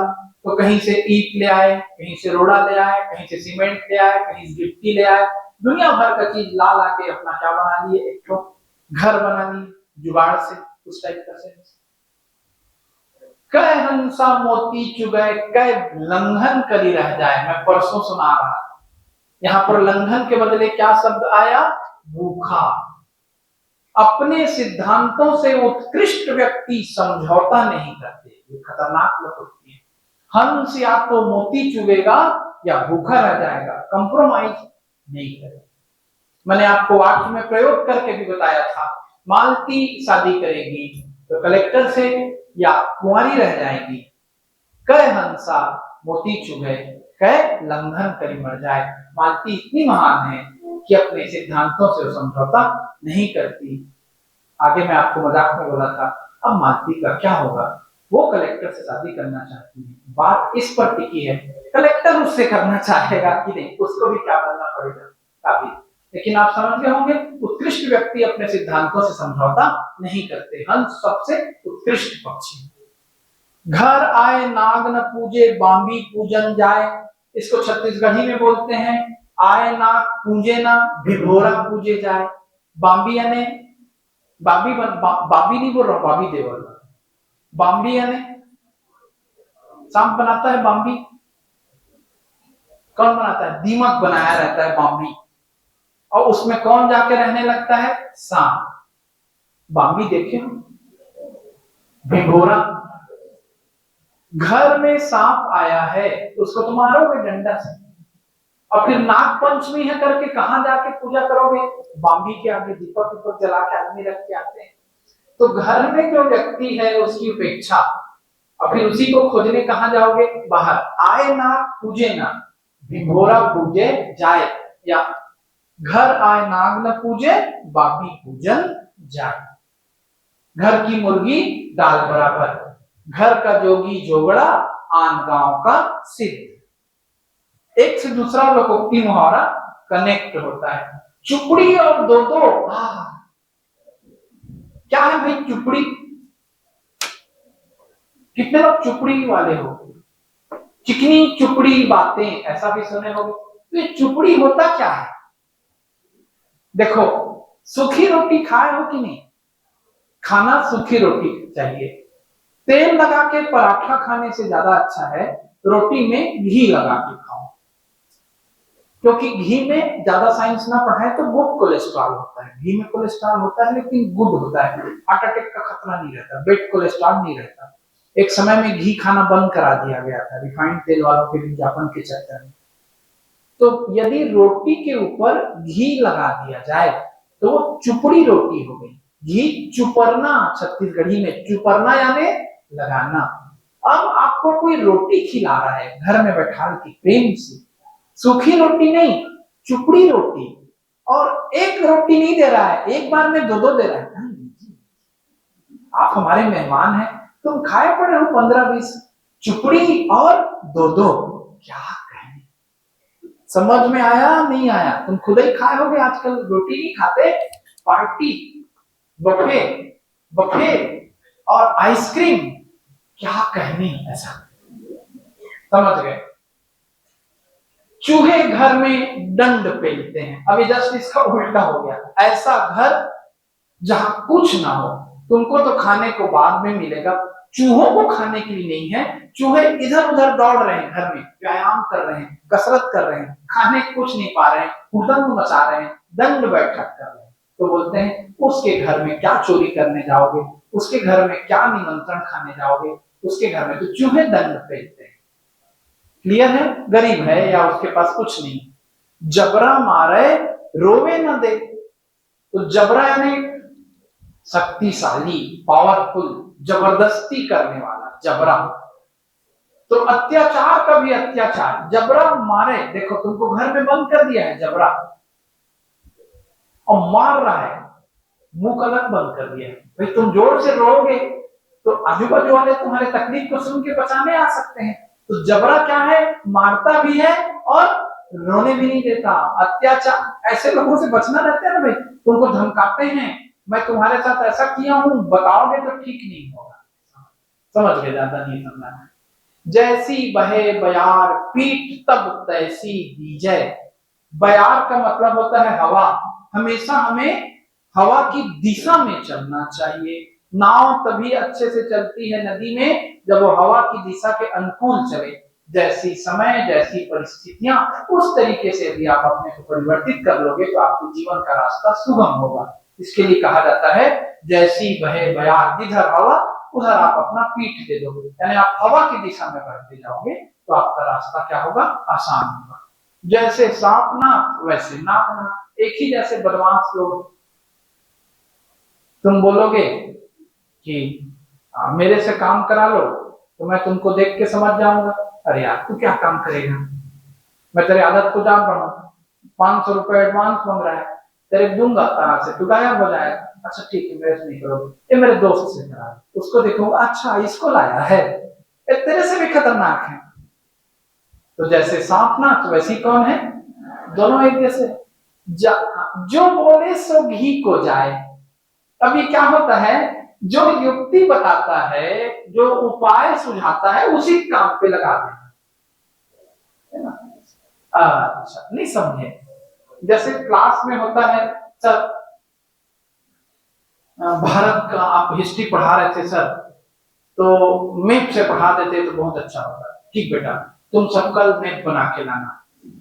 और मैं यहाँ क्या करूंगा, फिर डील कर दूंगा। तो उल्टा मैं तुमको क्या कर रहा हूँ, काम दे रहा हूँ। फिर बोलोगे सर वर्ल्ड मैप, हाँ ठीक है वर्ल्ड मैप बना देंगे। तो खाना खाने बैठे हैं 6 लोग, अब फिर सब खा लिए तो बढ़िया है, चावल दाल रोटी सब्जी मस्त है। अब एक जने पोचारी दे रहा है, इसमें घी भी मिल जाती तो कितना अच्छा होता।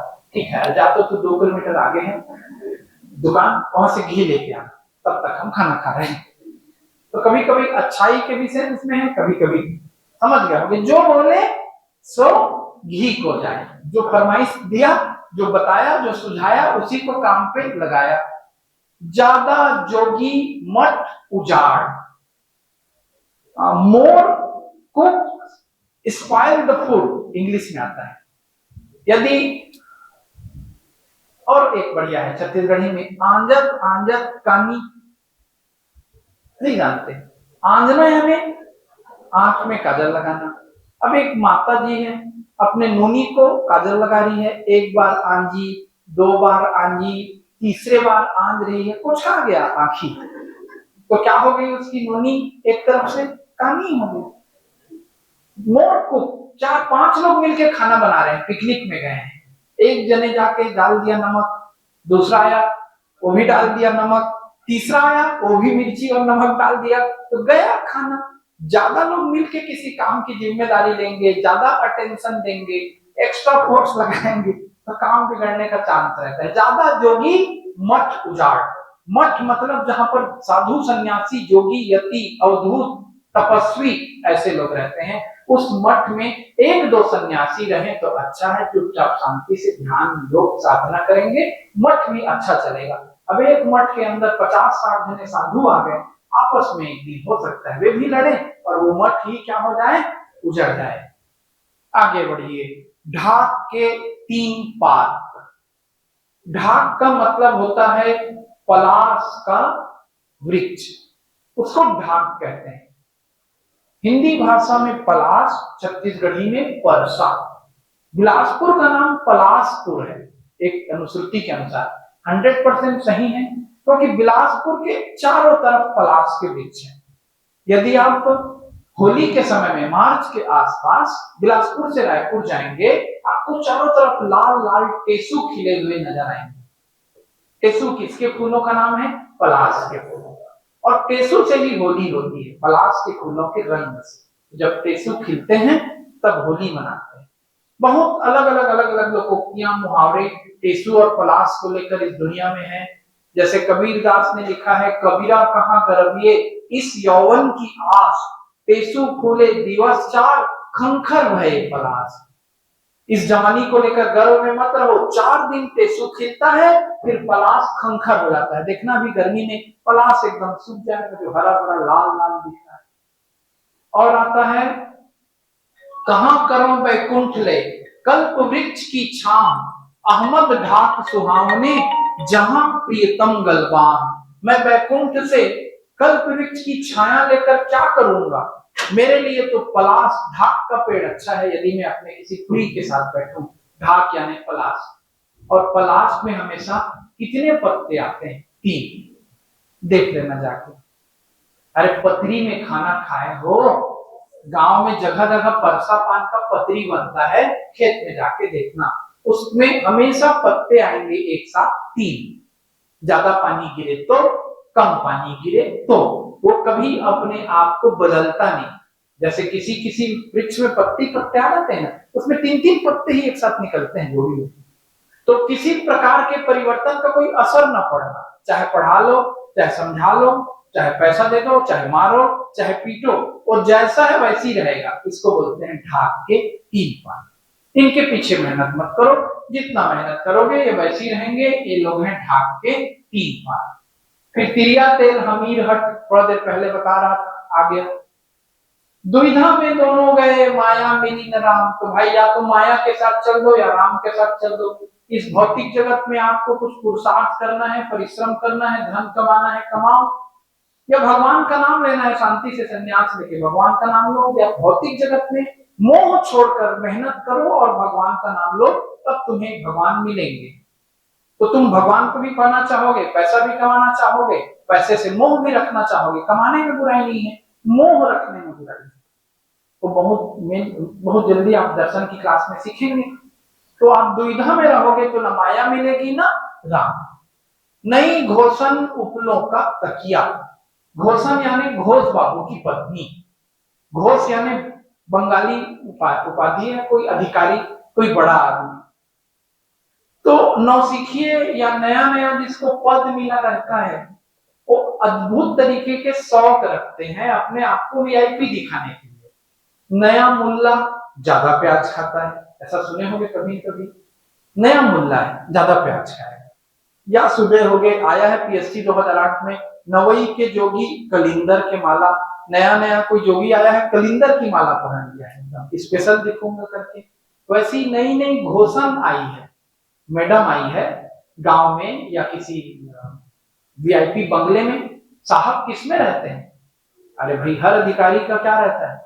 बंगला रहता है, उसमें अधिकारी भी रहता है और उसकी मैडम भी रहती है। तो मैडम अपने लिए किसका तकिया मंगा रही है? उपलों का तकिया। मेरे लिए छेना तकिया लगाना, मैं उसी लगा सोऊंगा। उपला यानी छेना।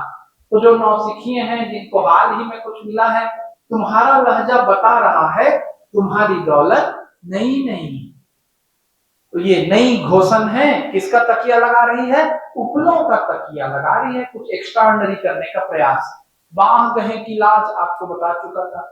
बिल्ली के भाग से छीका टूटा। छीका को छत्तीसगढ़ी में सिकहर कहते हैं। बिलाई के झपट्टी और सिकहर के टूटती छत्तीसगढ़ी में कहा जाता है। अब तो सिकहर की जरूरत है नहीं, फ्रिज आ गया है। कैसा होता है सिकहर? उसको छानही में, छप्पर में 3 रस्सियों से बांधकर बनाते थे और उसके बीच में हंडी को रखते थे। अरे मटका फोड़ में देखे होंगे, कृष्ण भगवान भी उसको तोड़ने चढ़ते थे। तो ऐसा ऊंचाई पे क्यों रखते थे? बिल्ली से बचाने के लिए। तो बिल्ली इधर उधर घूमते रहती थी, उसकी जंप से ज्यादा ऊंचा, तो जंप करके गिरा देती, चाट चाट के खा लेती। तो बिल्ली कमरे में घूम रही है, दूध किसमें रखा है? सिकहर में। लेकिन उसकी किस्मत अच्छी रहेगी तो सिकहर की रस्सी टूट गई और बिल्ली मस्त उसको क्या कर ली? दूध को जमीन से चाट के पी गई। तो यह है बिल्ली के भाग से छीका टूटा। स्पेलिंग सुधार देना। भौर, भौरा या भौर, भौर न छाड़े केतकी, तीखे कंटक जान। मतलब चलो,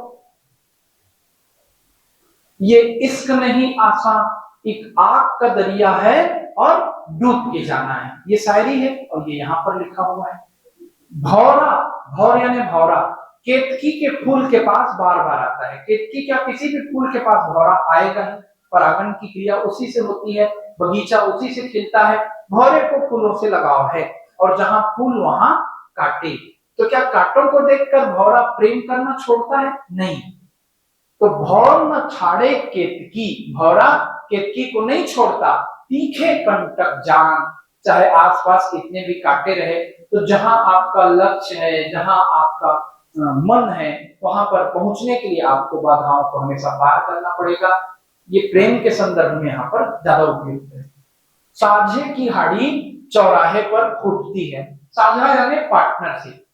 तो एक और आया होगा, साझी के बैला की राखे मरे, यानी पार्टनरशिप में कोई काम करोगे तो लाभ भी है और नुकसान का भी चांस रहता है। सब के सब एक दूसरे के हितों को लेकर के उलझते हैं।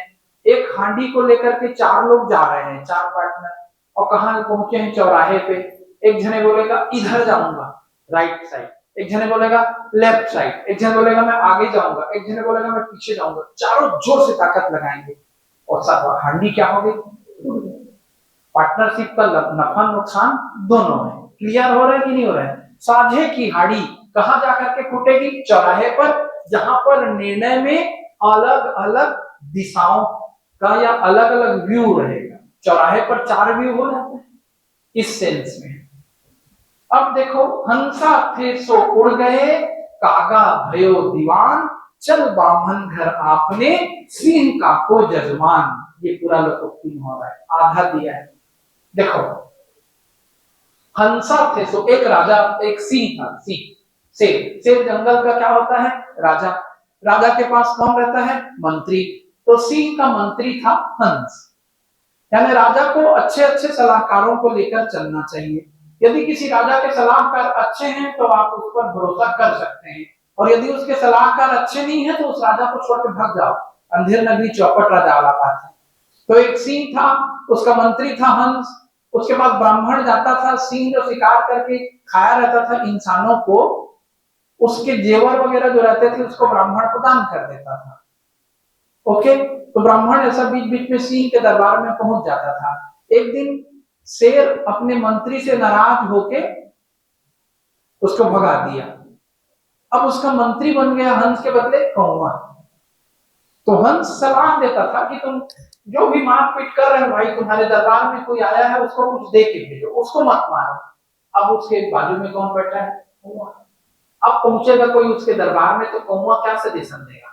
अरे जो आया है उसको मार के खाओ। लूट मार करने वालों को किसी की परवाह नहीं करनी चाहिए। तो जब ब्राह्मण ने देखा कि सिंह के दरबार में कौन बैठ गया है? कागा, तो वो भग गया दूर से। हंसा थे सो उड़ गए, कागा भय दीवान। यानी आपके अच्छे सहयोगी, आपके अच्छी सुझाव देने वाले यदि आपके पास से चले गए हैं, मतलब आप खतरनाक हैं, या ऐसा व्यक्ति जो अपने चापलूसों से, कुएं जैसे लोगों से जुड़ा हुआ है, उनसे आप बच के रहो। ये इतने सारे डाउट, नियर अबाउट 58 किसी ने भेजा। अब आपकी बारी है। कुछ लोगों ने और प्रश्न भेजे हैं, उनको भी देख सकते हैं। हाँ, आए थे हरिभजन को ओटन लगे कपास। कपास ओटना यानी सबसे निचले लेवल का या फालतू का काम करना। कपास से क्या बनता है? कपड़ा बनता था। तो जो एक्सपर्ट आदमी है वो चरखा चलाएगा, कपड़ों की रंगाई करेगा, कताई करेगा, और जिसको कुछ नहीं आता उसको कपास ओटने को कहा जाएगा। क्या है कपास ओटना? कपास के बीज को अलग करना, रुई को अलग करना। तो जो सबसे अकुशल श्रमिक है उसको बोलेंगे जाओ तुम कपास ओटो। यानी कपास से क्या अलग करो? बीज। आए थे हरिभजन को, इस संसार में क्यों आए थे? भगवान का नाम लेने, और क्या काम करने भिड़ गए? कपास ओटने।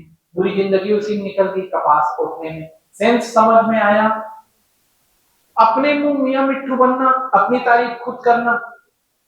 एक बुद्धिमान व्यक्ति अपनी तारीफ कभी नहीं करेगा, अपनी तारीफ तोता ही करेगा। क्यों करेगा? क्योंकि तोता किसी की कही गई बात को रिपीट करता है।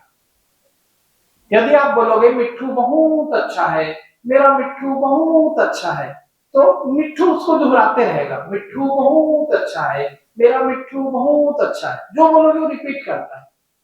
यदि दूसरों के द्वारा कही गई तारीफ, चापलूसी को सुनकर एक व्यक्ति खुद अपनी तारीफ में लग गया, तो मिट्ठू नहीं है तो क्या? तारीफ तभी अच्छी है जब दूसरे करें।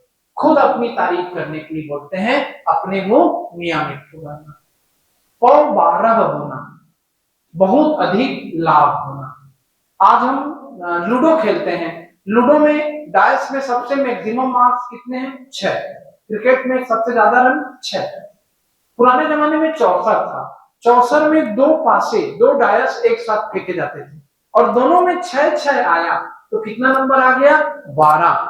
और गोटी कितने घर चलेगी एक साथ? 12 घर। लूडो में 6 घर चलने पे कितना मजा आता है, और 12 घर चलने को मिले तो पौ 12 हो गए, वहीं से आया। 2 बार 6 आया, यानी 12 नहीं। सपनी बोलता था, देखो महाभारत देखे होंगे, भांजे पौ 12, फिर पासा फेंकता था, तुरंत 12 आ जाता था। खूब ज्यादा लाभ होना। 100 सुनार की, 1 लुहार की, ये तो समझ में नहीं आ रहा है। लुहार किसी चीज को ठुक, सुनार किसी चीज को धीरे धीरे, छोटे छोटे उसके हथौड़े होते हैं, 100 बार में जितना चोट करता है, लोहार अपने बड़े हथौड़े से 1 बार में उतना कर देता है। तो 100 सुनार की, 1 लोहार की। जाके पाँव ना फटी दिवाई, सो का जाने पीर पराई। दूसरों के दर्द को वही जानता है जो उसी प्रकार के दर्द से गुजर चुका होता है। पैर में दरार पड़ जाती है, उसको बोलते हैं बेवाई फटना। गांव में जो खूब चलता है, मिट्टी में, खेत में, उसके पैर फट जाते हैं, उसको चलने में बहुत तकलीफ होने लगती है।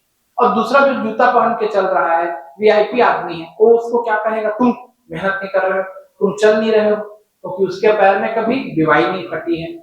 हम कभी तुम्हारी आलोचना नहीं करेंगे। प्री मेंस इंटरव्यू होता है, व्यक्ति फेल होगा, असफल होगा, निराश होगा, हम सब उस दौर को देखे हैं, लेकिन एक आदमी एक ही चीज पूछेगा, तेरा रिजल्ट क्या हुआ, तू कैसे फेल हो गया, वो कैसे पास हो गया, क्योंकि वो इस दर्द से गुजरा नहीं। तो जाके पैर न फटी बेवाई, सो क्या जाने फिर पराई। ऐसे लोगों को ज्यादा सफाई देने की आपको जरूरत भी नहीं है। लंगोटी में फाक खेलना, गरीबी में मस्त रहना, पहनने को कुछ नहीं लेकिन फाक गा रहे हैं, फाक खेल रहे हैं।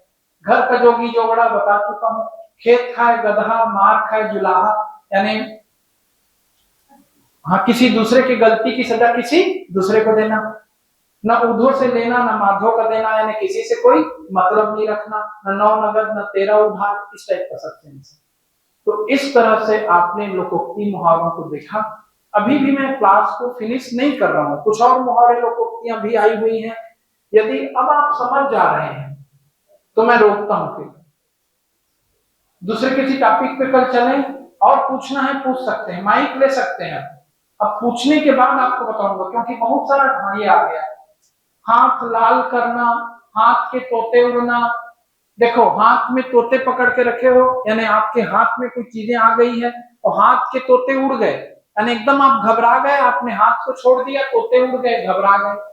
गले पड़ा ढोल बजाना ही पड़ेगा, कोई तुम्हारे गले में ढोल लटका दिया है, कुछ ना कुछ तो करोगे। शादी हो गई, लोग बोलते हैं गले पड़ा ढोल, श्रीमती जी आ गई, श्रीमती जी फिर बोलती है तू क्या बजाएगा, मैं बजाऊंगी तेरे। अंगूठा चूमना, खुशामद करना, भाई किसी पैर चूम रहे हो तुम। अंडे का शहजादा, ऐसा व्यक्ति जिसको ज्यादा अनुभव ना हो, अभी अभी अंडा फोड़ के निकला है और सीधा अंडे से निकलते ही क्या बन गया है, शहजादा। वो शहजादा काम का है जो मेहनत करके उस पोस्ट को पाया है। अनुभवहीन व्यक्ति को बोलते हैं। अपना घर दूर से सूझता है, 100%। हर आदमी जान जाता है मेरा घर किधर है, यानी मेरा फायदा किसमें है, मेरा नुकसान किसमें है, सबको सूझता है अपना नफा नुकसान। केर बेर का संग, ये पूरा पूरा एक दोहा है। कहो रहीम कैसे निभे केर बेर को संग, ये दौलत रस आपने उनके फाटत अंग। विपरीत स्वभाव वालों का साथ मिलना, निभना बड़ा मुश्किल है। जैसे एक बगीचे में या एक बारी में एक तरफ केला है और उसके बाजू में बेर है। केला देखे हो, केले के पत्ते बड़े कोमल, और बेर के पत्तों में, बेर के पेड़ में कांटे ही कांटे। अब बेर हिलेगा तो केला का पूरा पत्ता लहूलुहान हो जाएगा, उसके ऊपर दरार पड़ जाएगी, नहीं होगा। केला के पत्ते से बेर का कांटा टकराएगा तो केला फट जाता है ना, केला का पत्ता बड़ा कोमल।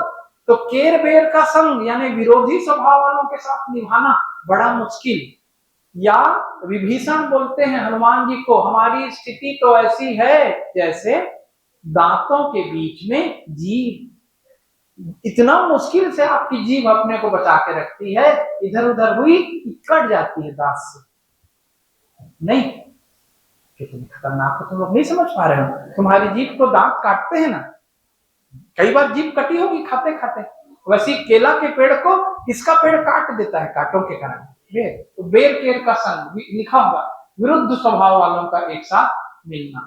चिकना घड़ा होना, निर्लज्ज होना। उल्टा घड़ा, चिकना घड़ा, समझना, घड़ा है चिकना है, उल्टा रखा हुआ है, उसमें पानी टिकते ही। एकदम पॉलिशदार घड़ा, मिट्टी का घड़ा है, सामान्य घड़े में पानी सूखेगा। चिकना घड़ा है, वेल पॉलिश्ड, पानी डालोगे फिसल के गिर जाएगा। यानी तुम उसको किसी बात को समझाने का प्रयास कर रहे हो, उसके ऊपर फर्क ही नहीं पड़ेगा। बेटा रोज सुबह उठा कर, 11 बजे उठ रहा है बेटा, फिर 2 घंटे समझा रहे हैं उठा कर, तो बेटा क्या हो चुका है, चिकना घड़ा।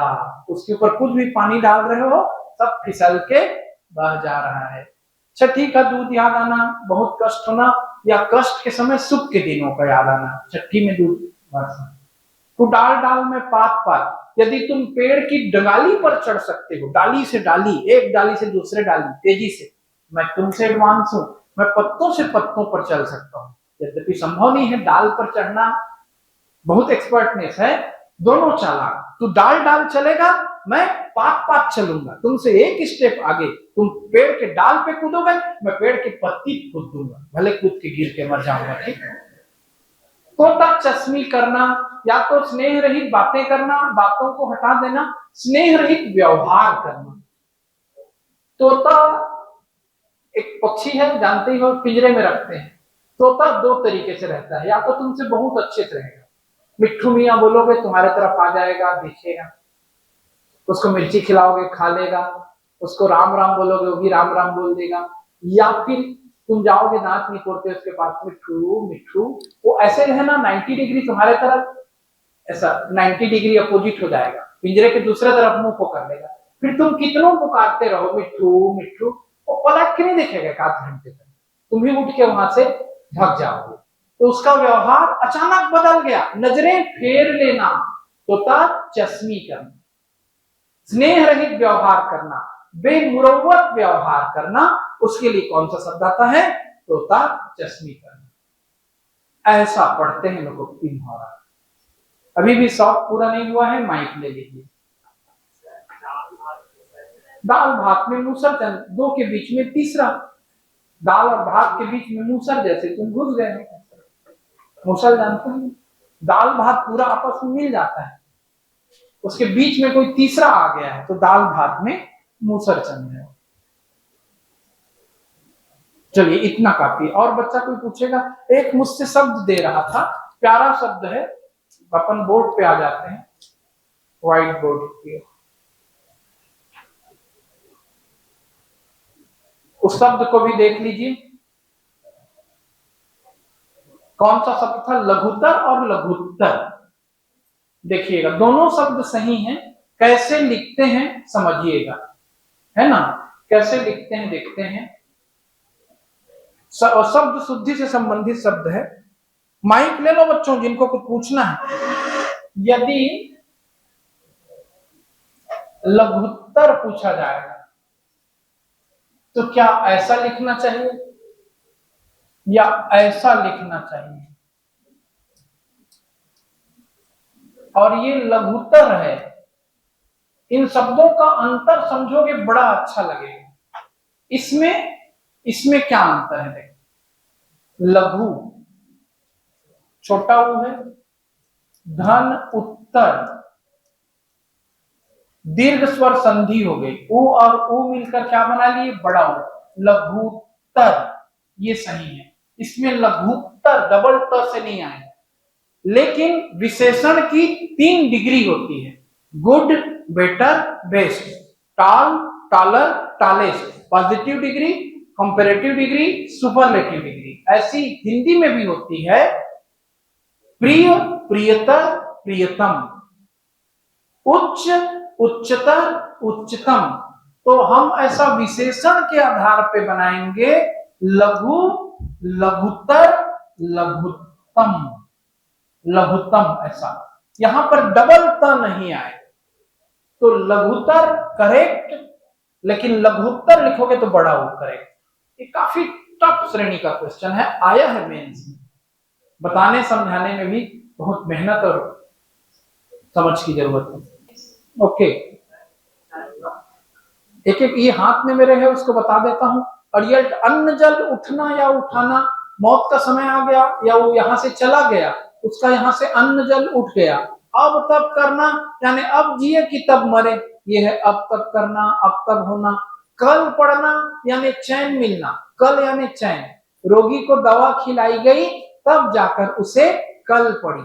चींटी के पर लगना, विनाश का समय आना। अपने जीवन के अंतिम समय में चींटी को पर निकल जाता है, फिर चींटी मर जाती है। पूरी उम्र यदि जीती है तो ऑब्जर्वेशन करके देख लेना। चंडू खाने की गप मतलब अफीमची लोग, शराब पीकर बैठे हुए लोग लंबी बातें करते हैं, उलझुल फेंकते हैं, नशा हो जाता है। तो नशे की बातें, बेसिर पैर की बातें, चंडू खाने की गप है। टाट उलटना, पूरा धंधा फिनिश कर देना। उसका टाट में पहले क्या होता था? टाट मतलब बड़ी बड़ी दरी, उसमें लोग बैठ के सामान बेचते थे। उसका टाट उलट गया मतलब उसका धंधा फिनिश, उसका पूरा माल खत्म हो गया, वो चौपट हो गया, उसका बिजनेस ठप हो गया। 99 का फेर, तुम्हारे पास 99 हो गया, 100 कर लो। 199 हो गया, 200 कर लो। धन के पीछे भागना। बट्टा लगना, दाग लग जाना, कलंक लग जाना।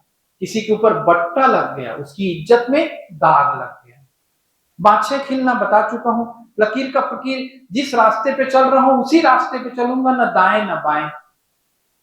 ठीक, लकीर का फकीर है वो। तोता चश्मी बता चुका, तोते की तरह बेरोवती से देखना। ढाक के 3 बात बता चुका। थाली का बैगन मतलब अस्थिर स्वभाव, बैगन थाली में इधर उधर लुढ़कते रहता है। गंगा गए गंगादास, जमुना गए जमुनादास, मतलब ऐसा व्यक्ति जो अस्थिर स्वभाव का है, जहां जैसा परिस्थिति वैसा हो जाता है, अपने आप को वक्त के अनुसार बदल देता है, ऐसा व्यक्ति गंगा गए गंगादास, जमुना गए जमुनादास कहलाता है। अचानक तुम लोग इतना जाग गए, क्या बात है। अब क्लास को रोकना पड़ेगा। आपकी फरमाइशें सर आंखों पर, लेकिन ये पढ़ाई जाएंगी कल।